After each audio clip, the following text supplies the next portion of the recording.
mission de supervision du directeur général des routes en 3e région, les réalisations du projet de construction d'échangeurs, des viaducs et d'aménagement des voies urbaines de la ville de Sikasso seront prêtes pour fin 2022. Une promesse du directeur général des routes qui est allé faire le point de l'état d'avancement du projet dont les travaux ont coûté plus de 27 milliards de francs CFA. Compte rendu Moussokoro Sérémé, Amadou Dolo.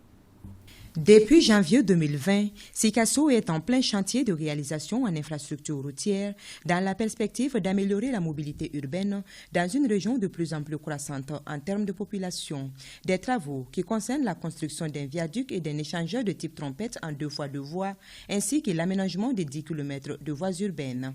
Le directeur général des routes à la tête de cette mission de supervision vient se faire une idée des travaux en phase de finition.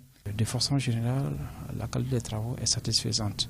Nous sommes au début de l'hivernage, en fait. Donc, c'est des conditions supplémentaires qui influent aussi sur les cadences. Donc, en gros, il reste des travaux de finition.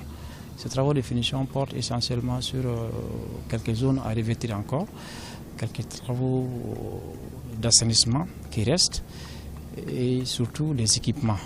Nous pouvons dire après échange avec les différents intervenants dans les projets que nous comptons livrer ces projets au plus tard avant la fin d'année 2022.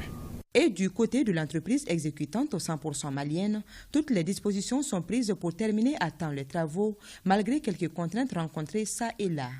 Les travaux sont pratiquement exécutés à 85%. Il reste les équipements de signalisation et l'éclairage public.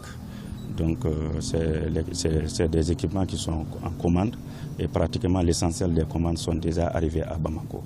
Plus de 27 milliards de francs CFA, c'est l'enveloppe mobilisée par le gouvernement du Mali pour la réalisation de ces ouvrages.